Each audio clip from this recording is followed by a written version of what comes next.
Mr. Secretary, how did the meeting go? Anything you can share? The entire world wants to know how the U.S. and China are getting along. China's top diplomat Wang Yi has been warned not to intervene in the war in Ukraine by giving Russia weapons, a move that could destabilize global politics. We have information that gives us concern that they are considering providing lethal support to Russia in the war against Ukraine. And it was important for me to share very clearly with Wang Yi that this would be a serious problem. The two superpowers met informally during a global security conference, a positive sign of an attempt at diplomacy. They just shot it. Blinken canceled his planned trip to Beijing earlier this month after a U.S. fighter jet shot down a balloon floating through North American airspace. Washington says China was using it for surveillance.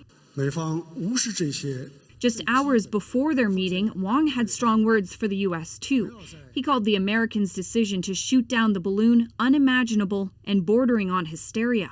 The level of tension between China and the United States over the balloon incident shows just how fragile this relationship is and just how easy it is for an incident to escalate tensions quickly.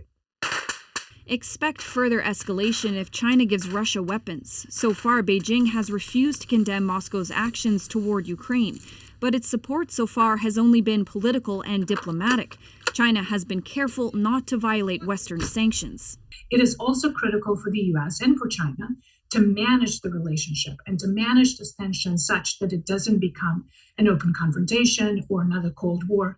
Experts we spoke to say this is the latest sign that global politics is heading into a more dangerous era.